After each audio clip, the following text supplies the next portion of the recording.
mga densyan sa desisyon sa kalungtuwa a pending case against the Framework Agreement on Bangsamoro and the Comprehensive Agreement on We are independent for 500 years. Even Spain failed to conquer. Problema na sukolisan talo na We're waiting the Supreme Court to come out that the result of the decision will be favorable to revamp BBM. Our struggle to Malaysia. Mamag-isa-isa tayo. Kanyaw na ng bro na katuwatan sa singanin tanong Unity in Islam is something that will help the Bangsamoro.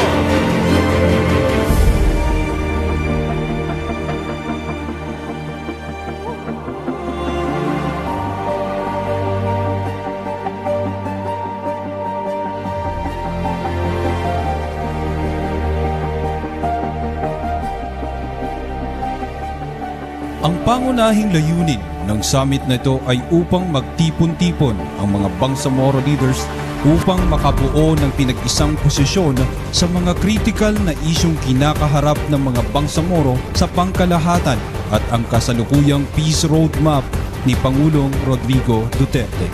Ang mga tiyak na layunin, una, upang matipon at konsolidahin ang mga issue at hamon na nakakaapekto sa mga Bangsamoro at ang kanilang mga komunidad sa gitna ng patuloy na peace process. Pangalawa, upang mapagsama-sama ang paninindigan at pagsuporta ng mga Bangsamoro leaders na isumite sa kinaukulan upang madaliin ang pagpapatupad ng mga napirmahang kasunduan. Pangatlo, upang mapagbuklod ang iba't ibang organisasyong Bangsamoro sa layuning magkaroon ng aksyon ang lahat ng mga naglalayong pagtibayin ang pagkakaisa ng mga Bangsamoro. Pang-apat, upang manawagan sa iba't ibang sektor at duty bearers ng pamahalaan ng Pilipinas at sa mga Pilipino, mga Bangsamoro, Moro Fronts, non-government organization at ang international communities na minsan pa ay suportahan at pagsikapan na makamit ang makatarungan, katanggap-tanggap at pangmatagalang kapayapaan sa Mindanao at iba pang lugar sa bansa. Ang League of Bangsamoro Organization o LBO ay liga ng 63 mga nagkakaisang organisasyon sa Pilipinas na ang layunin ay palakasin ang pagkakasundo at pagkakaisa ng sambayanang Moro kasama ang indigenous people at settlers upang sa ganon ay maibalik ang dating masagana at mapayapang pamayanan sa Mindanao at buong Pilipinas. Isinagawa ang unang Bangsamoro Leaders Peace Summit noong Hunyo 7, 2015 sa Cotabato City.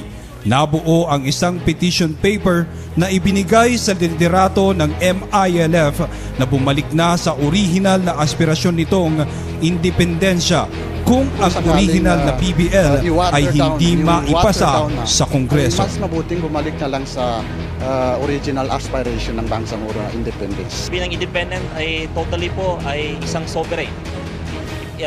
Isa pang sovereign na state, Bangsamoro state, ang dapat na ipursigi po ng MILF. Huwag nilang bawasan yung BBL dahil yan ang hope ng Bangsamoro. Natapos ang termino ni dating Pangulong Benigno Aquino III pero bigo pa rin ang kanyang administrasyon dahil hindi na ipasa ng 16th Congress ang Bangsamoro Basic Law sa kabila ng kanyang pangako at napakataas na ekspektasyon ng mga Moro at Pilipino sa kanyang liderato. Naupo sa katungkulan ang bagong Pangulo ng Bansa noong Hunyo 2016 si Pangulong Rodrigo Roa Duterte.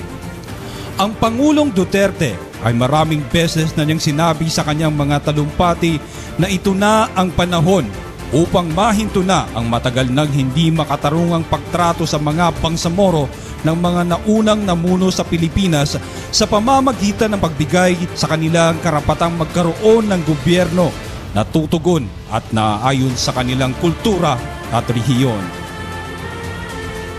Pagamat medyo matagal na panahon din ang hinintay ng mga Moro sa pag-usad ng gobyerno ng Pilipinas at MILF peace process dahil hindi pa rin naipalabas ng Duterte administration ang panibagong executive order para mabuo ang bagong pinalawak ng Bangsamoro Transition Commission o BTC. Dahil dito, nagkaisa sa isang pananaw ang LBO na kailangan talaga na magsagawa ng Second Bangsamoro Leaders Peace Summit upang makabuo ng isang nagkakaisa at lehitimong hakbang upang mabigyan ng solusyon ang kinakaharap ng mga suliranin sa isyu ng mga usaping pangkapayapaan ng gobyerno, MILF at MNLF.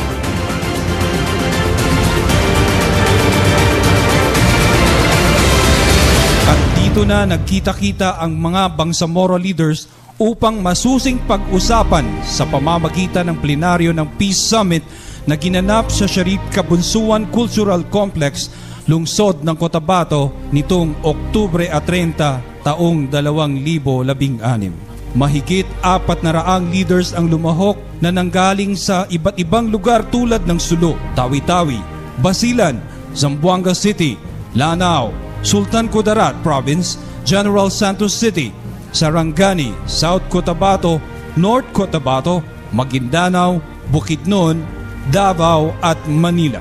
At ito ang kanilang panawagan. Talking about unification. And yesterday he told Mamagisay Satano, I don't want nobody to be left alone. So, in my capacity as a professional and also a mother who wanted to see my son na mabuhay siya sa isang mapayapa, na matahimik at maunlad na Mindanao. And in the absence of peace, sila ay labis na sumusuporta sa pamahalaang Duterte at ng Moro Revolusyonaryong Organisasyon para sa pinal na solusyon sa problema ng sambayanang Bangsamoro sa Mindanao. At sila ay nananawagan sa pamahalaan ni Duterte at Moro Revolusyonaryong Grupo. Ipatupad nila ang mga napirmahang kasunduan at itatag ang gobyernong Bangsamoro bago ang federalismo. The passage of the BBL before the federalism form of government? That is one. Please make your proposal now. So for me, foremost, the passage of an enabling law that is in accordance with the comprehensive agreement for the Bangsamoro must come first before federalism. Thank you very much. So I am a Christian and I consider myself a Bangsamoro. That's why I am here. Sila ay nananawagan sa Supreme Court ng Pilipinas na magkaroon na ng desisyon hango sa petisyong isinampa laban sa Comprehensive Agreement on Bangsamoro. Ito po ay bunga ng usaping pangkapayapaan na more than 17 years na pag-usap-usap na kung saan ay naantala pa rin dahil po sa issue na unconstitutionality ng Bangsamoro Basic Law. Kaya po doon po sa aking resolution po, ako po ay nagpasa ng resolution po na address po sa Congress of the Philippines, sa Supreme Court, na kung saan ay magbigay sila ng desisyon may hinggil po sa napipinding na petition po ng Philippine Constitutional Association. Sila ay nananawagan din sa lahat ng iba pang Moro, armadong grupo na makiisa sa kanilang ginagawang mapayapang pamamaraan sa pagresolba sa problema ng Bangsamoro. Sila ay nananawagan din sa gobyerno na pagtuunan ng pansin ang problemang kahirapan ng pamumuhay ng Bangsamoro at siguraduhin ang seguridad ng nakakaraming sibilyan habang hinahabol ng otoridad ang mga masasamang elemento ng lipunan. Sila ay nananawagan din sa lahat ng mga Pilipinong political leader ng simbahan at iba pang grupo na magsuporta sa implementasyon ng mga kasunduan. Maging ang mga leader mula sa gobyerno ay sumusuporta din, kabilang si Cotabato City Mayor Attorney Cynthia Gianni Sayadi na nagbigay ng mensahe na sumentro sa pagkakaisa. Irregardless of whether ano yung tribe mo, magkaisa tayo. Because ang problem talaga natin is peace. Mamaya magsasalita ako and I will be emphasizing sa kahalagahan ng pagkakaisa when it comes to peace. No? We always talk about peace. Every leader, every Moro leader talks about peace. And when you say, kailangan nating magkaisa, you have to set aside personal interests for the benefit of the many. And that is for the benefit of the Bangsamoro. kasama ni Undersecretary Attorney Ranibay Dilanggalin ng Department of Agriculture ay nagpaabot na rin ng pagsuporta sa kinalabasan ng summit. Nangako ang opisyal na siya mismo ang magpapadala sa naturang kahilingan ng LBO kay Pangulong Duterte at personal niya itong ipaparating sa for the Pangulo. establishment of Bangsamoro government, which I personally believe and optimistic that it will be approved by the Congress soon. Because this has been the promise of our President during his campaign, that really he is going to give us the BBL prior to the federal form of government. In fact, sabi nga niya, ang BBL would be the template of the federal form of government, na pwede naman natin siyang kulitin. In fact, I can vouch for you, yung ating resolution, we have adopted, I can initiate the same to be handed over to our beloved President.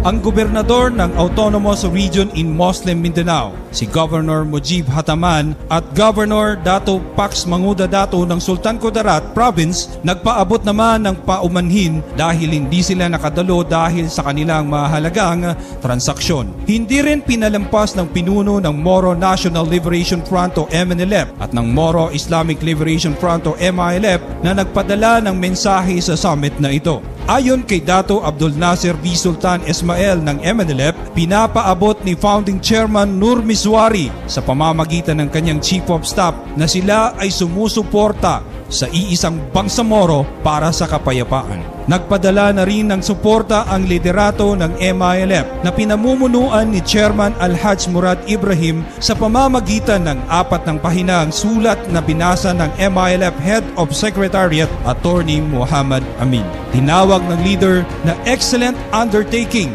ang ginawa ng LBO sa pagpupulong sa mga Bangsamoro leaders at umaasa na mas marami pang katulad na gawain ang LBO sa mga susunod na pagkakataon na magdudulot ng pagkakaunawaan, kapatiran at pagkakaisa ng mga Bangsamoro. It is our assurance that we will continue to struggle and support whatever efforts to unify and consolidate the Bangsamoro people and other stakeholders in the Bangsamoro for the common good and towards the achievement of the aspiration of the Bangsamoro for their right to self-determination. This summit, organized by the League of Bangsamoro Organizations, is indeed one excellent undertaking. I am personally hopeful that more activities of similar nature and objective will be made in the future so that we can foster understanding, brotherhood, and solidarity among the Bangsamoro people. Sa termino ni Pangulong Duterte ay umaasa ang mga Moro na maisakatuparan na ang lahat ng kasunduang nalagdaan tulad ng 1976 Tripoli Agreement, 1996 Final Peace Agreement sa pagitan ng gobyerno at Moro National Liberation Front, ang 2012 Framework Agreement on the Bangsamoro o FAB at ang 2014 Comprehensive Agreement on Bangsamoro o CAB at iba pang mararating na kasunduan ng MILF at pamahalaan.